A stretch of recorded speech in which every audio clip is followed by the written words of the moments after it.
I never do the intros because my other friend always does it, so now I'm just like awkward about it for some reason. But this is our third episode of the Chai Tea Nonsense podcast, and two of my friends are here, and we thought we could talk about South Asian American influencers and kind of the online culture we see with South Asian Americans on like Instagram and TikTok and YouTube. So yeah, does anyone want to start with anything in particular? Is there anything that y'all feel strongly about? Well, hello, I'm Anjal, so this voice will be Anjal. Hello, I'm Adi. This voice is me. We all talk about South Asian American influencers regularly, and we all like shit talk all of them like all the time. We are very critical. I mean, Anshul, you respect the hustle. I respect it just because I'm like, we all work way too hard.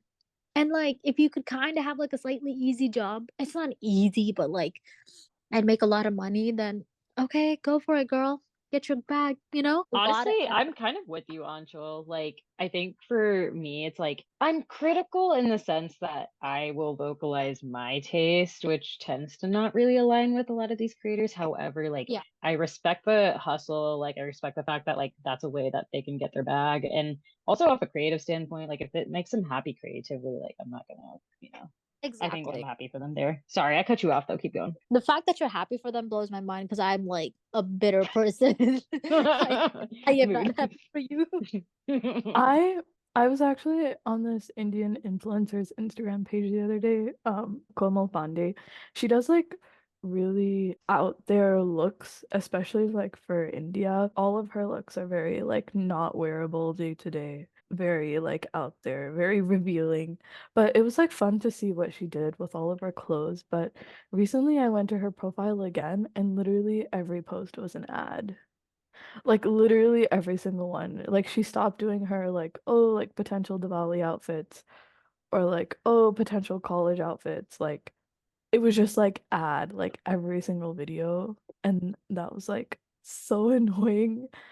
I mean, at what point does like the creativity stop and just have the branding take over? Honestly, I feel you. I feel like there's like such a fine line because I think I've seen ads done tastefully, and I think it's really like if it really works with your brand, and I feel like there's kind of a genuineness to it. Like you're either like literally trying it and giving us a review like as you're trying the brand and that's your ad, or you genuinely use it and it makes sense for your brand. I like it. But if it's just like every video is an ad, that just comes off as like ingenuine. But it's just like I don't know, like I think at some level everything kind of feels like an ad if you're an influencer. Like it just feels like everything is just an ad.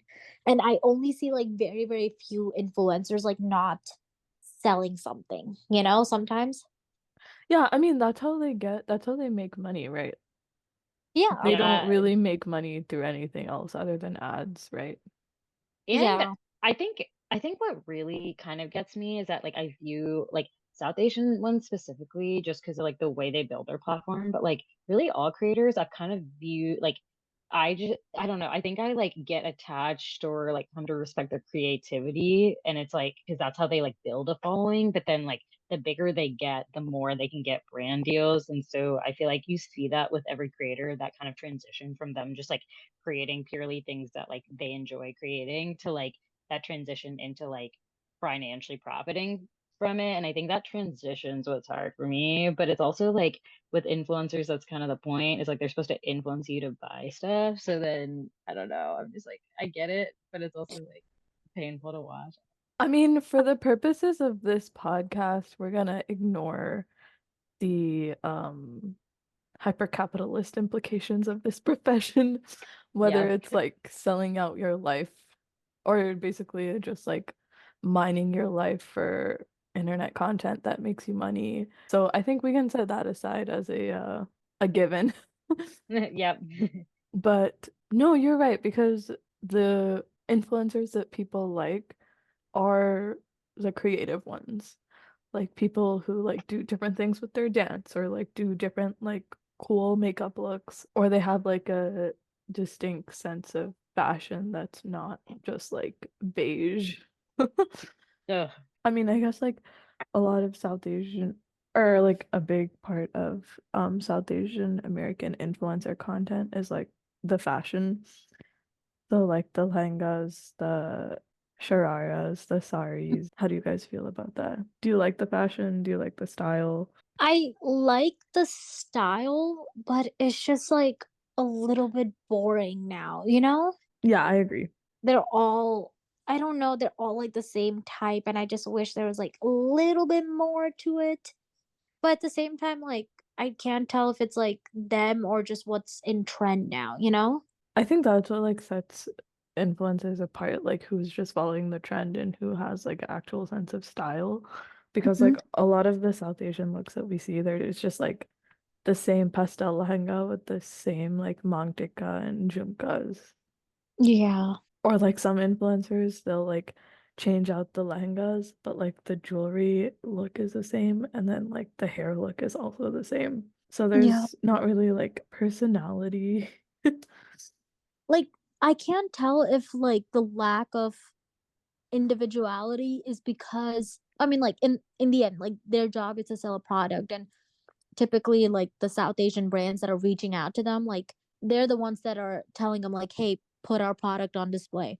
Like there's no originality in their designs either. So I can't tell if it's like, hey, is it really the influencer's fault, or is it like is fashion, or at least like Indo-Western fashion, just boring now? I think I showed you both guys like that dancer. I think her name is Drisha. She's a Yeah. dancer, but like all of her looks are really good.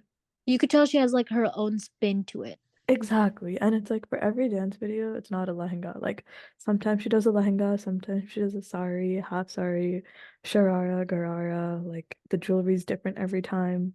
The hair is different every time. Sometimes it's a braid, sometimes it's wavy, sometimes it's straight, sometimes it's in a bun. Yeah, so I think like her fashion is really fun. And I'm sure like companies do like give her clothes to wear for her dance videos, but I think it's crazy. Like her main thing is dance, but like her fashion is probably like one of my favorites amongst the South Asian American influencers. I can't tell if like her style like really stands out differently to me, because I feel maybe it's just like everything just kind of blends in now with each other. Yeah. Only like Hmm. the individuality that I see in like these influencers, it would just be like ever so slight. Like it would be more so like to do with their personality than with their fashion, you Well, know? it's like I Like what time? ooh, Yeah, I Adi, go was ahead. thinking that too. Oh, sorry to cut you. sorry. I was literally thinking that too. Like for me, it's more so that like if I like really try to isolate to what they're specifically wearing, I don't tend to notice a lot of individuality, which like really is maybe a reflection of like what's available, like what's being made right now. But yeah, I think for me it's really like how they put their fits together that I'm seeing a lot of that. Like, ooh, are you like kind of coming up with themes like I would wear this way, and are you accessorizing in a fun way like bags that kind of pop, or like I think for me that, and or even just like how are you presenting this to me, are you just like, oh, like I do like one transition to fit, or like, or are you doing like like a very creative dance, or are you doing like some sort of a fun cheeky theme. Another that I kind of had with the lack of individuality was also like not just what's being made, but also what's like doing well views wise. Like what's kind of the viewership market too. Like, because for me, like I don't think like the standard South Asian influencer is like my typical I Yeah. don't think I'm their typical demographic, to be honest. Like that's not the content I like watch a lot of, but I notice that stuff I gravitate towards tends to be more like quirky, eclectic style that has personality. But I think that like the more like the styles that tend to lack individuality probably do well with the masses. Like I think it's just like pleasing to the eye and stuff. And it's just, I think maybe to the majority of viewers, they can kind of see themselves wearing this fit. It's like a lot of, like for example, if they're like trying to sell like certain jewelry or a lenga, like people are probably looking at that to buy for weddings or like other formal events, and so like they can just see themselves wearing that and call it a day. Versus for me, like I really like seeing the unique, like, oh, they set up a theme, or like how they can mix like patterns that I couldn't have imagined like pairing together, or colors, or like, even making styles more feminine and masculine, or blending the two. Like I'm like more interested in that kind of uniqueness that I think like perhaps that might not do as well viewership wise. So like that feeds into it as well. I don't know. That was a thought I had. I agree with you. And when we're talking about like individuality between the influencers and how everything's the same, I do want to say that like there is some variation across all of these influencers, and that's like their ethnicity. Like the Tamil influencers have a very specific thing going on, and Yeah. like the Punjabi influencers have a very specific thing going on too. Yeah. It I mean, in a way, I feel like isn't that good because then like people can People see like themselves yeah, represented on screen. because okay, like that's your like subculture anyways, right? Yeah, People relate to like a lot of their like minor cultural nuances that they talk about, yeah. which let's be honest, like typically it's like, oh my god, like I got made fun of for bringing Indian food to school, you know? Yeah. Okay, this is a whole other conversation segment. Wait, that is such a good conversation though. I don't know if we're like too tangential, but that is just how my brain works. Yeah. It's just like they'll say like, "Oh, I got made fun of for bringing chole bhature," or "I got made fun of for bringing sambar," and just saying like something stereotypical. Yeah, Yeah. and a lot of these creators like did get famous for this content of, oh, I was bullied, people made fun of me, I'm embracing my culture. Like a lot of this rhetoric is what got people famous. And like I personally find it disappointing when they like can't talk beyond that and talk about like actual issues in our community, like caste or patriarchy. I mean, this is a separate conversation of should they be held responsible to do so, but right now it's cool, quote unquote, to be like ethnic. So that's just like what everybody's capitalizing off of. Yeah. Yeah, I think honestly, the fact that you said that, I think that carries so much weight because it's like as it's like I think they say that and we're supposed to feel empowered by their story. And just to like backtrack, like I'm gonna do my little disclaimer that like everyone's stories with their subjective experiences are valid. So it's not like, like I'm not saying this to say like, oh, like if someone talks about their experiences with, like being bullied because of their culture or whatever, like that, they face that struggle and they want to talk about it, they can, like it's their platform, like if that's important to their journey, that's fine. But like I think to me it just like it's like, oh, like it's I wonder how much of that is you feel a genuine like passion to share that with your like with the community you've created because like that's integral to your journey, or if a lot of it's just kind of like, yeah, like, now people are comfortable being ethnic and like everyone's sharing these stories, so you're just kind of like jumping onto that, especially if it ends up getting tied to like an ad or something. Like if you're like, oh, like I got bullied for food, but now I feel comfortable eating brown food. Buy this like bento box that my mom packs my food in. And it's like, shut up. Like, I don't know. Like not to invalidate like your journey, but I'm like, okay. Like, I don't know. No. You're so nice. I'm like invalidated, bruh.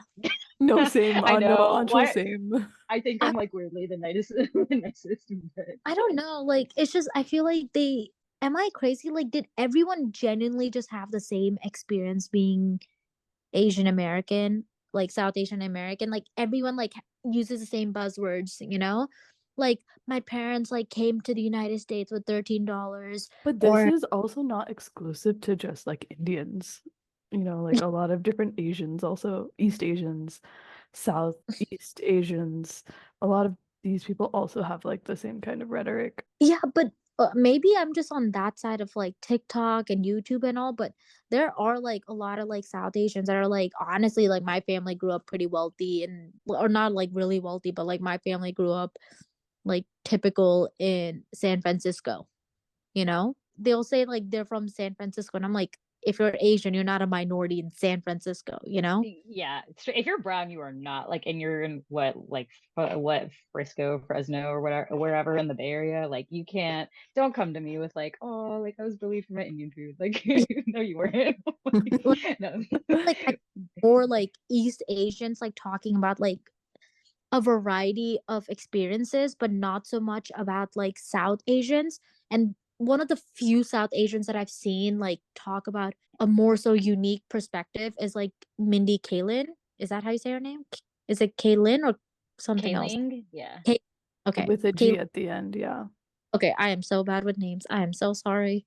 Mindy Kaling, like she has this like I it's maybe not the best experience or like the best not like the best experience is not the best way of saying it, but it's not an experience that every South Asian has experienced. However, it is her experience. And you know, like it's something different than like, oh, like I was bullied for being South Asian, or like, oh yeah, like my parents sent me to Kumon, you know? Hmm. Like Yeah, I it's think like, she gets a lot of fire for her experience and the way she presents it, because she is like one of the few like South Asians in that position where she's producing a lot of stuff that is like in like American media. So I think like, but for me, honestly, like I feel like she has had a pretty like, it's like unique enough of an experience to where like, I think, she like shares these perspectives, and it's, like it's still like a unique experience. I don't know.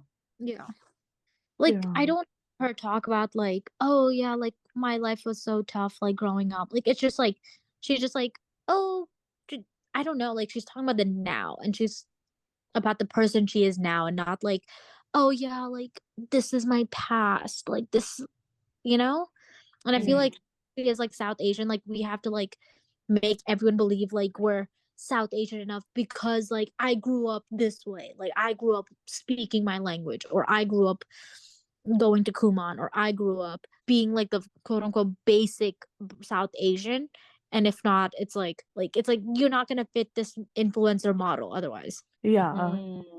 Yeah, I like the way you worded that, where it's like people are almost like sharing that just to fit that mold, and it like Yeah. gets. I think for me, like this is also maybe like a nicer perspective or nicer take on this, but I think for me, at the end of the day, I'm just looking for like for authenticity. Like if you're sharing things, and I feel like, ooh, like your experience is just such a real part of your journey, or you're sharing like, yeah, like specific moments that I just can really tell like were a big core moment for you growing up, then that's valid, like, yeah, share it. But like, yeah, if it's just like, I don't know, like I know for me growing up, I remember like I literally like wore coconut oil in my hair and like went to school and had like, a lot like white classmates be like, oh, like what's that, and it's like, I feel like, yes, that is the type of things that they're sharing, but like I think you can kind of tell the difference between like one specific moment that someone's sharing that makes you think like, oh, that they still think about that, and like that's like important to their journey,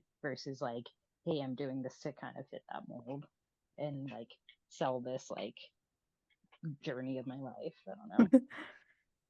Yeah, and similar to what you said, Anshul, I think like it's cool these days to act like you're oppressed. Different East Asians, different groups of people trying to just like claim that they're oppressed and make a big deal out of it because, again, it's cool to be like that now. So I definitely think that like all of these things are related. But would you prefer an influencer that like says all this stuff like, oh, I was like so Indian growing up and I was like bullied and all this stuff?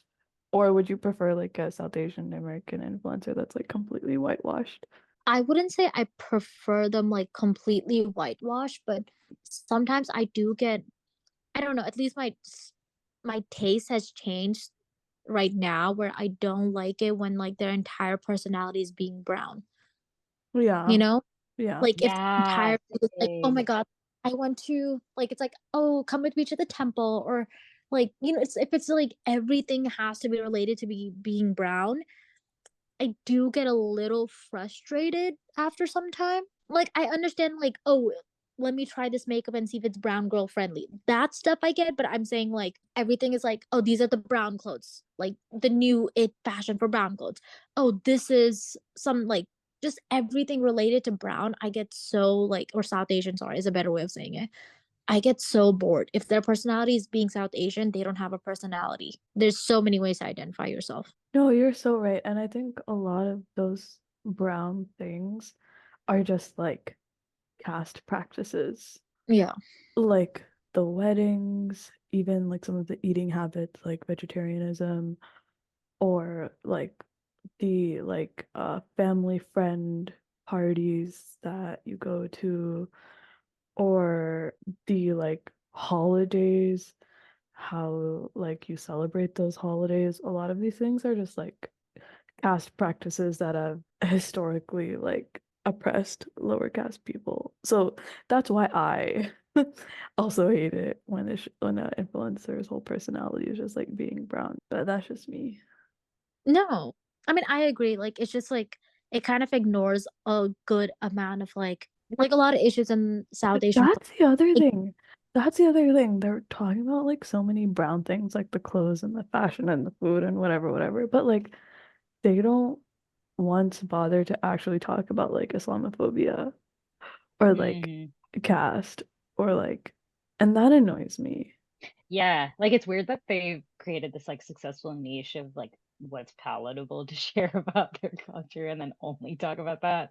It's like, yeah, like okay, if you branded yourself as a South Asian creator, like how are you not like how does that not feel appropriate to discuss? I don't know. Also, just to comment on like the whole branding about being South Asian, I think for me again, like I feel like South Asian creators tend to not be like my like I don't think I'm their typical demographic in terms of like what I like generally like enjoy like consuming. And I think a lot of that boils down to that is like, oh, like of Hmm. course, like as a South Asian, I enjoy like my culture, like all those things, but it's just like I want to see more personality or be invested in you as a person beyond the fact that beyond like the South Asian experience. Like if that's like a good part of your journey, I'm happy for you. But like yeah, and I think that's where like even like bringing up the deeper issues with being South Asian or Asian like comes into play as well because it's I know like you were kind of hinting at that earlier in terms of like, oh, is it their responsibility to bring it up, like does that come with the role? And like even though that could kind of be debated back and forth, I think it's just more so like, oh, like if you don't comment on that, it makes me wonder if like you like is that a part of your life at all, like are you thinking about things like, once you have a platform, do you not feel like it's necessary to address that? I don't know, like it's like reflective whether you think they should be talking about these issues or not. Just the fact that they're not already reflects something to me, and I think about that. I don't know.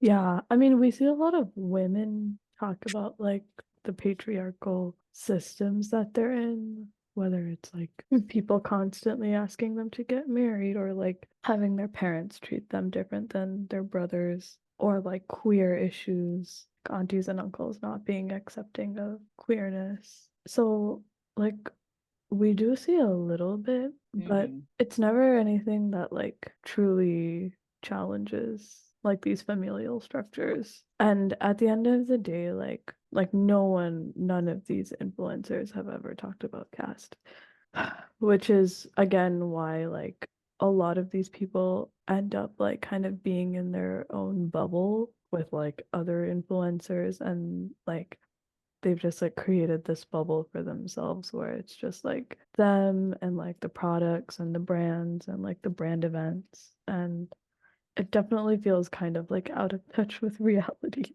I think I mean this is like my thoughts, but I think specific to cast and like discussing that, I think that's just more reflective of the like upper middle class, upper class Indian American like lived experience, in the sense that like Yeah. I think like you know what I mean, like in the sense that I think a lot of people have very similar journeys of like how they came here and like the kind of privilege with that, and also the kind of fact that like people come here and they're cut and like have this rhetoric, like South Asians in America, like American South Asians have this rhetoric of kind of like, oh yeah, like that doesn't matter anymore, like that system's like not really a thing anymore, and just like completely disregards it. So I think it's more like a mix of the reflection of that, like the fact that like I don't think people even understand like deeper implications and how the system is still very much like upheld, and that combined with perhaps like worry about like what that would do for viewership since they probably are numbers oriented.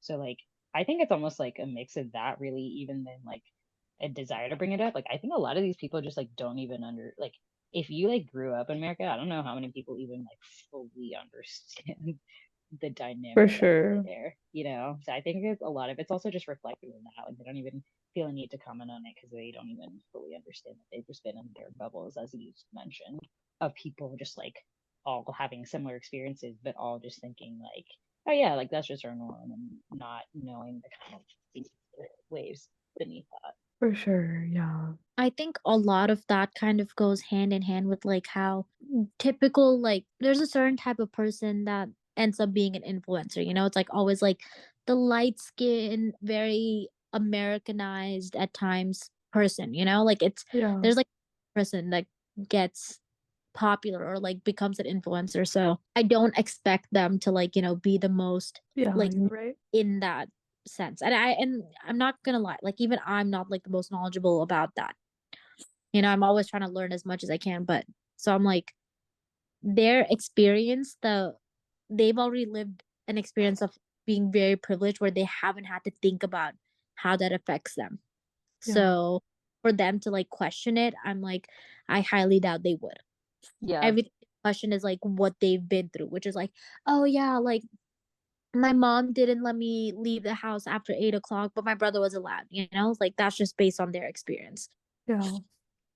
And I think Mm. I like sometimes I give them like way too much credit and I'm like, but at the same time, yeah, you should just kind of educate yourself. Mm. But Did you I'm also guys did you guys think it was a problem that almost like none of these people posted about Palestine? Oh yeah. In the sense that like I think I don't know, like it is like a lot of your I don't know, like a lot of your audience is South Asian, a lot of them probably are Muslim, and like even just beyond that, you live in America, so it's also like but again, I think that is also just another vein of the whole debate of do you think they have a responsibility to comment on larger issues, period? Like is it in their job description, or are they is it fine that they just like look cute and sell what needs to be sold, like, so I don't know. I think that is also just like, could we yeah. talk about, like whether or not you guys think that it is something that they should be held responsible for? Ooh. I mean, I think with Palestine in particular, everyone should be responsible just because it's extremely pressing and the implications of like, and the developments of like what America is doing, what Israel's doing, what all the protests, like all the stuff unfolding from the genocide. I think they're all very pressing issues. So I think for Palestine in particular, yeah, everyone should be speaking out because they have a platform. Do I want them to be making anti-capitalist content while selling their lives out for ads? Probably not. Good point. Yeah. But yeah, I guess it's just like a spectrum. Um, like I know this is very controversial and like that's fine. Like I understand it's not very typical of me to think like this, but I don't think influencers should be held to the standard of posting about things that are like things that aren't necessarily in their realm. Yeah. Like Yeah. if I'm not gonna take advice about oral hygiene from a makeup artist, right? You know, like I would want to hear that from a doctor, Yeah. you know, or not a doctor, sorry, a dentist. So I'm like, why am I taking world news from an influencer like that does makeup? I do appreciate like if they do it, like I do expect them to be held to the standard of, hey, maybe don't support the brands that also feed into the problem. Yeah. Like I'm like, just don't be hypocritical. Oh, I actually really like your take.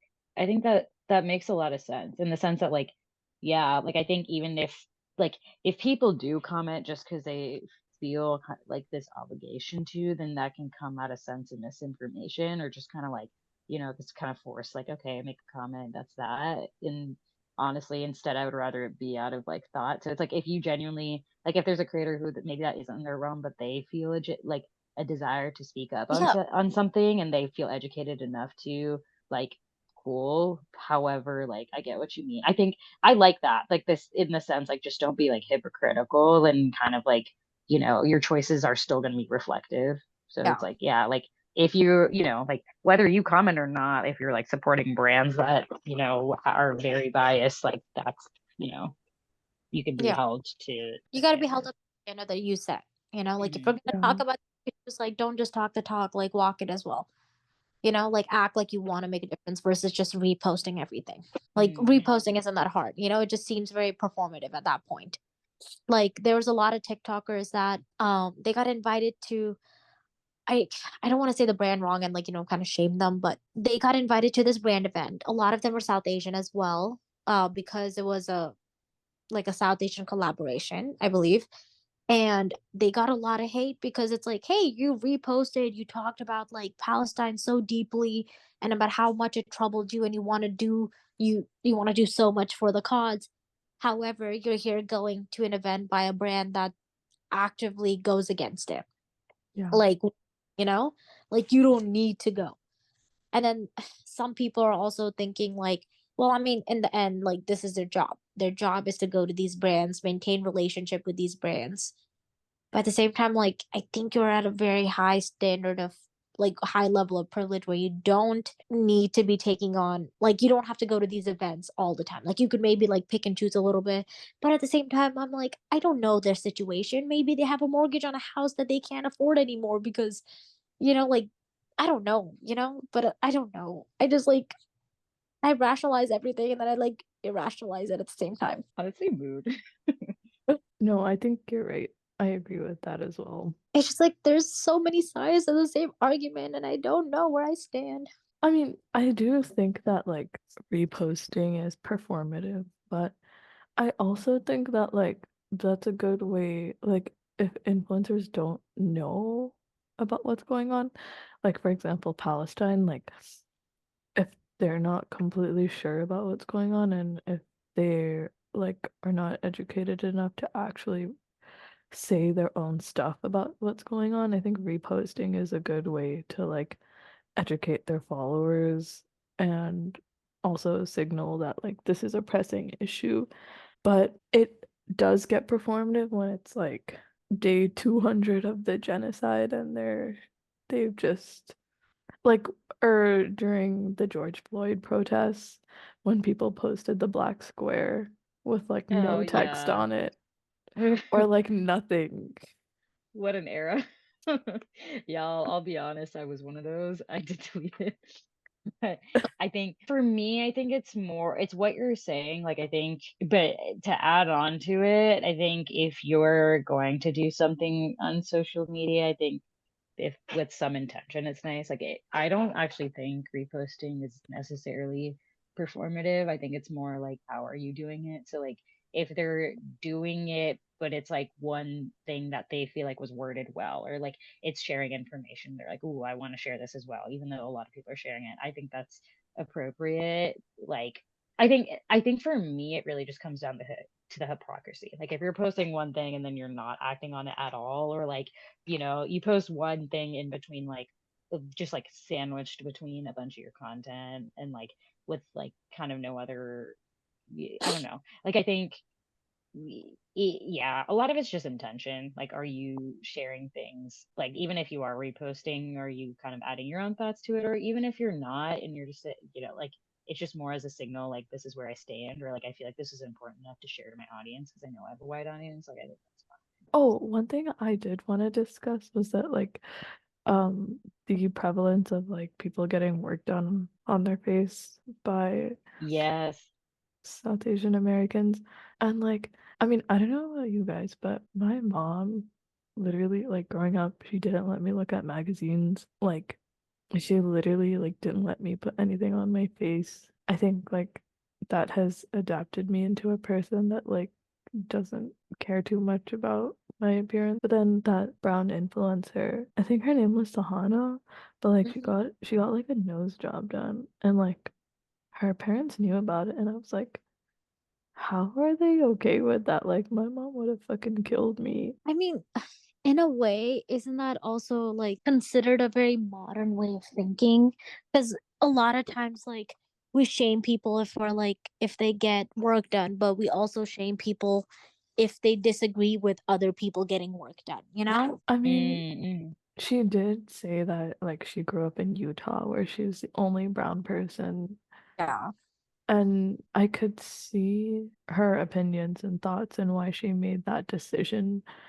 But like I thought that was just some like white people shit. That's Yeah. clearly not. No, that's relatable in the sense that like I think Really? that's just not something I can understand with like Yeah. my lived experience like growing up. Like I was like literally same thing. Like my parents would never like, but I think that also just goes to show like the diverse range of people's like family situations and also just like their lived experiences with kind of appearance and stuff. Cause like I will say, like, obviously, I think every woman and like South Asian women are obviously a part of this. Like, like I think we all feel a pressure kind of to look a certain way in society, and society puts this like pressure on us appearance wise. But I think like which plastic surgery, like it really just comes down to like a range of, and like I don't know, like for me, like I definitely grew up with like even makeup when I was younger was kind of like, oh, like there's no need to like like put that on your face or like straighten your hair. But I know like different families are different in the sense that like some mothers or some families do kind of put the pressure on their daughter, like, hey, like you should look a certain way, or like kind of like there, or even the people around her, like if they're kind of saying like, hey, like why does your nose look this way, then that, or just like their acceptance of plastic surgery as a solution. Like I just think those things can really like influence like a parent's perception of it to where like their opinions might be different. Mm-hmm. I also think that as a parent, they could also be not the biggest fans. I don't know what her situation with her parents exactly was, but they could have not agreed with it, but still just accepted it since in the end it's her decision of whether or not they want to get a nose job. Yeah. And there was another influencer that recently got one too. Yeah. But I know you said that like I guess you kind of hinted at the fact that it's not that common in like South Asian culture to get plastic surgery of any sort, but I feel like I disagree. Like it's a big joke to say like, "Oh yeah, I have a deviated septum, so I have to get like a Hmm. That's what all the celebrities say. yeah." Yeah. And then even like in like Bollywood, like so many actors and actresses, like not just like the upcoming ones, like the newer ones, but like even other ones in the past, like there's no doubt that like they've gone some sort of like plastic surgery. Not necessarily like nose job or something like, but Botox fillers, all that stuff, and all that kind of goes hand in hand. You're right, Hmm. because I always view Bollywood celebrities as like people out of this world, people I have no Yeah. connection with. They live in like a totally different realm. But influencers, I feel like, are just people like me, but like they're not. Yeah, that's such a good point. I literally think that too. I feel like I'd hold them to that standard, but that's not true at all. Yeah, so Yeah. like if they do something like this, something I could never imagine, I'm just like, what? I But guess I yeah, think like the line between like influencer and like mainstream media kind of get blurred. There's yeah, like pressures for them to also look a certain way, you know? And I honestly think like they might have more pressure than actors and actresses or anyone that's like, the typical A-list celebrity yeah, to because like they're seeing like thousands and thousands of comments on their Instagram. Like that's exactly. what they do for a living, so they're seeing. Like their salary is quite literally a numbers game. Like it's so different from like an actor being like, okay, like I'm in a movie and I'm getting a base salary. Like it's literally like, ooh, like like maybe they'll try to do a bare face video and not get as many views, or like they're doing their hair and they're getting better views when it looks better. It's like, ooh, you can't help but like internalize those numbers too. Yeah. So That's I mean, it's actually just really scary. yeah, it is really scary. Gosh. Because like you lose your sense of self Hmm. and you're just like catering to the numbers. sad. And that opens you up for a lot of exploitation and like doing what patriarchy tells you to do or doing what capitalism tells you to do, which is why people are getting this work done. Like at the end Mm-hmm. of the day, patriarchy expects women to be like perfect and Mm-hmm. flawless. Yeah. I mean, society at the end of the day does have this obsession with appearance that like applies to both sexes, but like for women specifically, like the patriarchy's made it just this obscene level of standard, and like plastic has just become such a like staple part of that. And like I think that's why like even with the South Asian community, even if we feel like it's not as like prevalent just because we're kind of used to our like more conservative parents, like I think that also kind of feeds into the typical like our parents came to America in the 80s 90s, and like their mind it's still like their idea of progressive is still that versus like so it's almost like that over the fact that it is more commonplace today. So I don't know. I think plastic's just become another way to kind of fit that mold of appearance. And as people get more progressive, like even like South Asian families will also kind of, go along with that, well, for their kid or whatever. We must free ourselves. Sorry? Yeah. I said we must free ourselves. Yeah, What? it's complicated because I think acutely I'm like, oh, like if it's really gonna help you in your day to day, like I don't know, like I feel for people who they genuinely feel like that would make them happier, like if they looked a certain way, but I'm just like, I wish you don't feel that, but I'm also like not gonna judge you for making that decision. I just Yeah. wish the social forces that made you be in that position where you didn't like your natural features didn't exist. But anyway. Yeah. Yeah, I think that's a good way of putting it. My thing is like, to what extent is it acceptable and what extent is it not, you know? Because like you see those crazy transitions on like TikToks and stuff where like the girl will go look a certain way like without makeup, and then it's like a whole different person without makeup, right? And I understand, like, yes, makeup is an expression of art, yeah, yeah, yeah, like totally understand that. But at the same time, like we like, it's so ingrained in us that like, oh yeah, you can use makeup to change your features or just change how you look. Like you could contour your nose to make it look as high as possible. At what point is it like, I just feel like that line just gets blurred and blurred, you know, like when we have so much access to plastic. It's like, oh yeah, like you snatch your nose with makeup anyways. So might as well make it permanent. Yeah. Like the girl we met at that conference who got eyeliner tattooed. Yeah. Honestly, I thought that was a hack. I was like, wow, that's so smart, because then every morning Mm-hmm. you have to put on eyeliner. The first time I found out about tattooed liner, I think I was like maybe still in high school or like at some point I think I was like in the operating room, and like one of the surgical technicians or like the OR nurses was like, "Oh yeah, like I tattooed my liner." So like her eyes looked great every day and she literally could just wake up and show up, and it's like, "Whoa, this is a hack." I, like especially for a career woman, I was like, "Dang, good for you."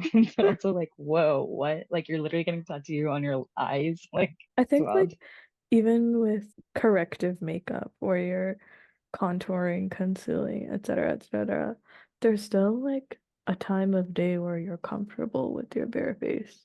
Like when you I go to sleep at night, I I assume.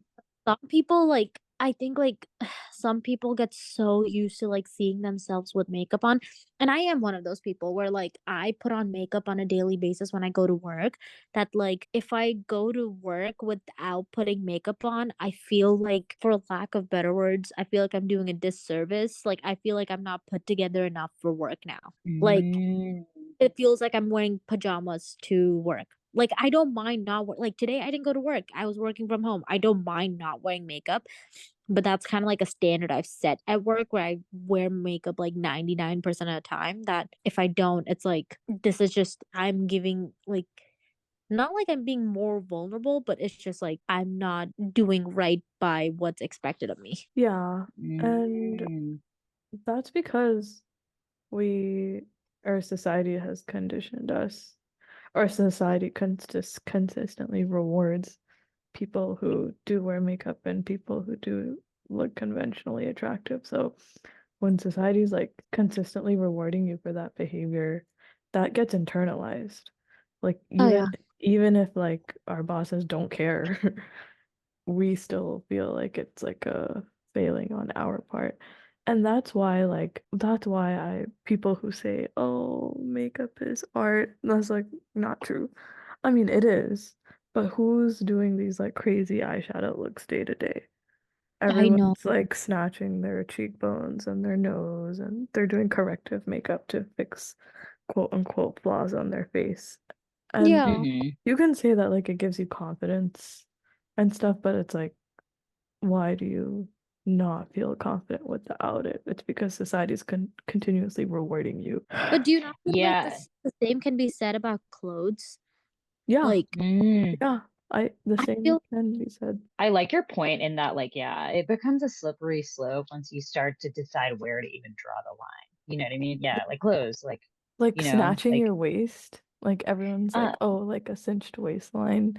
I mean, mhm. not even like to that extreme. Like you could, like like if you're giving an interview, would do you feel more confident like in pajamas and just showing up in pajamas or showing up in like a suit, like ready for the interview? Yeah, a lot of that's like a big thing. Like, I've experienced a lot too, like even within like the healthcare setting is like the view of what's professional. And I think that exists in the corporate world and literally everywhere, any professional setting, but like the view of like what we're even defining as professionalism, because I think it tire like, yes, like how that makes you look, like how, like that making you look good has its own kind of connotations to it as well. But I think at the end of the day, there's still like oh, this is accepted level of professionalism versus like when that comes to like hair and makeup, I think sometimes like, yeah, like aspects to it can be Eurocentric as well as like higher pressure on a man versus a woman. Like men and women both have standards for attire. And like, I think, Yeah. but then when it comes to like, like men don't have like your face needs to look a certain way to be professional, Yeah. like versus like women definitely have makeup, which is like interesting. Although I guess makeup really only exists for women socially as being okay. So like that's I guess its own thing. But yeah, it's interesting. You bring up a good point though. Like it's like where do you even draw the line there if you're gonna talk about like ways to change your appearance? And So I that's like that. it's so correct because at the end of the day, all Hmm. of our decisions are determined by capital. So it Honestly. is a really slippery slope. Hmm. I just feel like as much as we do, it's just like, how do you like, again, I don't have the answers. It's like, but like everything we do is just, it just feels like it has no point. Just give in.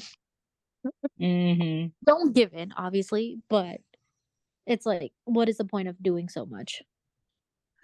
Like combat. Yeah. Yeah, it's a tough uphill to say the least.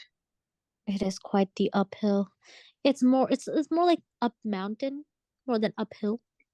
Yeah, yeah, up Everest, quite Up frankly. I that sounds so much better than up mountain, up Everest. I'm glad you thought that. I just pulled that out of nowhere. But alrighty. Was there anything else that you guys wanted to talk about in terms of South Asian influencers? Oh, did y'all want to talk about the weddings? I feel like because of like how much we like watch like these influencers, like again Bollywood has like a part in it as well. Like when you go to like traditional like weddings, it almost feels like, or at least I felt underwhelmed when I went to a traditional wedding because I was like, oh, like this is not like Bollywood. But I'm like, why am I expecting such an extravagant, like Yeah. over the top, very just like niche type wedding from someone that like, one, it could be the budget, two, it's just like that's typically like North Indian style. And that's not even in I'm like more or less North, I'm really South Indian, West Indian. I don't even know what I am. But even in my culture, they don't have weddings like that. But I still have these expectations that like they should all be the same generic type. And I feel like the Mm, same influencers, but I will admit that maybe it's just like, my For You page. I am seeing like other cultures, like for example, like I follow like some that are like South Indian, so like they might have like very specific Tamil traditions involved, but mhm. and like they might have like a Telugu traditional, like a some like maybe like one tradition or a few traditions involved in their wedding, and I like seeing that. But I will say like 90% of them have like the same like haldi, sangeet type of vibe, which is not typical if like not typical at all in India. Yeah, unless you're like Punjabi. Yeah, like my parents, I like asked my friends like, "Oh yeah, did y'all have a sangeet?" They're like, "Oh what? Hell." But my cousin who had a wedding recently, like he had like a mini sangeet in his house, like people just danced. It wasn't like That's choreo. cute. Yeah. But I was just like, "Oh, really?" Like they just kind of danced for a second. But then I was like, "Wait, like that's not even our tradition. They're just kind of doing it for fun?" And it's like Mm-hmm. when you actually, I mean, one of my friends is like actually Punjabi and he has like Punjabi family friends. And when you actually hear about like traditional Sangeets, like it's not like the Instagram party ones. It's like there are women only Sangeets and men only Sangeets. And it's literally just like people singing at home with like a bunch of Yeah. aunties. Or they'll sing like traditional or folk songs as well? Mm-hmm. Yeah, so Well, I definitely feel like again, this is just like a way to mine for content and like the Mm-hmm. opulence and the luxury that gets views. I'm Yeah, I that's what oh I wanted to comment on is that it just sells, right? Like I think especially for South Asian influencers, it's like like I think again, like the kind of like overarching theme for South Asian influencers is that they tend to stick to like palatable perception or palatable like projection of their culture. So like one of the things that South Asians are well known for in society, like in American society and kind of throughout is like brown weddings. So like when you're getting married, that's obviously like a great opportunity to like show like maybe style or fashion if you're that type of creator, but even beyond that to just show like have this big extravagant event that yeah, maybe they also personally would like yeah, a lot of girls and like men and women both dream of like this like extravagant like ceremony perhaps like I don't know depends on the person but it's like for them specifically they get this dual purpose of like it's also going to sell and benefit them financially to it's like an investment for them right they invest in this and they're going to get payback with like people subscribing for that content too so it just like it's interesting like I think they also probably feed into like other influencers doing that they feel like they need to fit the bill like if they're doing something simple then like that's not going to add up to the other creators in their field that they're essentially competing with. No, I was just gonna say like what you said about how like they tend to post something that's very palatable. Like that is so true because I feel like the pendulum will like always swings. Like everyone will talk about the same type of experience, same type of like whatever is palatable for everyone and what their audience. They'll talk about that, and then there'll be like maybe this one person who'll post about something that's never been done before, and then like slowly like another influencer also does that to like gain attention, and then another one, it slowly grows and grows and grows, and it's like now it's like mainstream and very basic again. And maybe that influencer wasn't like popular at all, but that's what makes them rise to popularity, and then it's rewarded and boom, now it's basic. Yeah, It's like Good or point. like thinking about being in like being South Asian, it wasn't popular, and like maybe a few South Asians, like Superwoman, Just Rain, like all these people like Lily started to, Singh. like, Lily Singh, yes. I was like, I couldn't remember her name. Mhm. Like, I Superwoman, like Same. their experience, like yeah, like looking back, like we think like, oh, that wasn't like the best representation, yeah, but they talked about it the way they could, and then it became palatable, Mm. and then everyone started doing it, and then we started criticizing it, and then someone talked about it in a new manner, and that was like controversial, and then it became like more and more palatable and basic. And once it became basic, it's like, okay, we're all done with this. Like, what's the new it thing? Like what's the new shock factor? I Mm. think this, yeah, you absolutely nailed it. And it pervades everywhere. Like the types of dances that you're doing, the fashion, the makeup looks, the weddings. And I feel like it's a good way to also conclude the episode by just like reiterating that, like, at the end of the day, like what these people put out is for money. And obviously, a lot of influencers don't just want a brown audience because they want bigger audiences because that gives them more money. So Mhm. at the end of the day, they're gonna put out like all this like content that's like ethnic enough so it's cool, but also like white enough so Like, it's like palatable for like bigger, more mhm. general audiences. So I think with that we can end our episode. Thanks everyone for listening. Yeah. Oh my gosh. Thanks everyone for listening. Also, thanks for having us on. This was so fun to chat and, I get all our thoughts out and vent, honestly. Yep. yes, Yap, yeah. yep. Yap Central. Yapville. I feel bad for keeping you guys up on a weekday, but we'll all Oh go. god. As if I go to bed at this time. I wish, honey. Right. That too. I wish. Like I physically cannot sleep. Okay, bye.